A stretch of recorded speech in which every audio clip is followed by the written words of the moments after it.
message il est simple, on le disait à la presse tout à l'heure, un bureau d'accueil d'information permanent, nous n'en voulons pas, parce que c'est la mort annoncée, comme l'a dit M. Abou, on soigne la douleur, on va rentrer dans un coma et on n'en sortira jamais du coma. Donc pour nous, c'est une antenne économique, et une antenne économique exclusivement pour rendre service à tous les concitoyens et pour faire en sorte que les territoires puissent continuer à vivre. Nous tenons vraiment à remercier tous les élus de nous soutenir aujourd'hui dans ce moment difficile.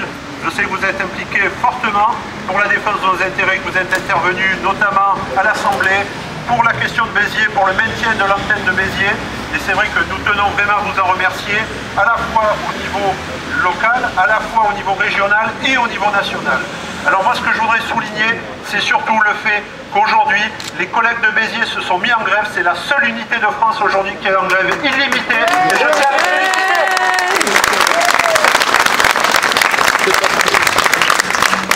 Je pense qu'il est important de noter aujourd'hui que nos collègues des permanences nationales syndicales parisiennes ont fait le déplacement aujourd'hui à Béziers pour venir soutenir les collègues de l'unité, pour leur montrer, je dirais, leur soutien, leur détermination pour mener à bien cette opération et pour faire en sorte que Béziers puisse continuer à exister comme la 10e antenne économique de la Banque de France. C'est la parole à M. Couder qui était censé représenter un petit peu tous les élus et qui a fait aussi un travail remarquable.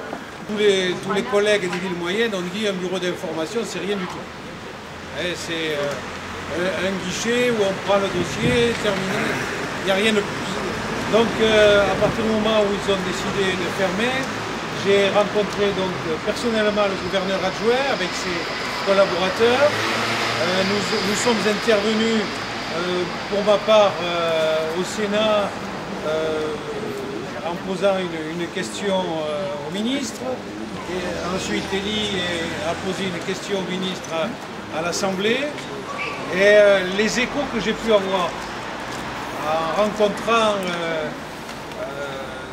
certaines occasions des représentants du staff de la Banque de France, c'est qu'aujourd'hui, leur état d'esprit, c'est on a donné une liste de fermetures et on ne veut pas déroger, on ne veut pas enlever une antenne, même si l'antenne de Béziers est la première sur la liste. Donc je pense que la pression qu'on est en mesure de faire ici à Béziers plus particulièrement, et vous disiez que c'était la seule antenne aujourd'hui en grève, ça peut démontrer justement qu'on n'est pas exactement comme les autres. On a déjà eu, et là on va la confirmer, une action beaucoup plus forte que partout ailleurs. Et justement, c'est pour démontrer que c'est pas parce qu'on va faire une exception pour Béziers que par ailleurs il va falloir faire l'exception pour tous les autres. Et que nous sommes justement un cas particulier par le poids économique et par le nombre de dossiers de surendettement qui sont traités ici.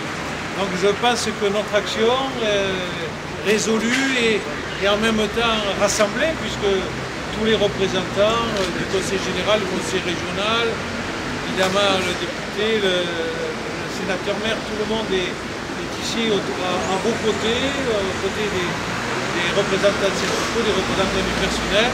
Je pense que cette cohésion, c'est susceptible encore de faire changer, de faire bouger les choses. Voilà, donc on est à vos côtés, on va continuer et on a bien l'intention de ne pas accepter ça sans bouger, sans continuer à agir et à expliquer la nécessité de maintenir cette antenne à Béziers. Voilà, merci. Même s'il a parlé au nom de l'intersyndicale, c'est Michel Fetch qui est représentant, conseiller général représentant le personnel. Combien leurs interventions sont et vont être décisives. Et je me permets d'insister en m'adressant aux élus, parce que lorsque j'ai l'occasion de rencontrer le gouvernement de la banque ou les directeurs généraux, leur insistance à me dire, ces élus, comme ils interviennent, comme ils sont nombreux à nous interpeller,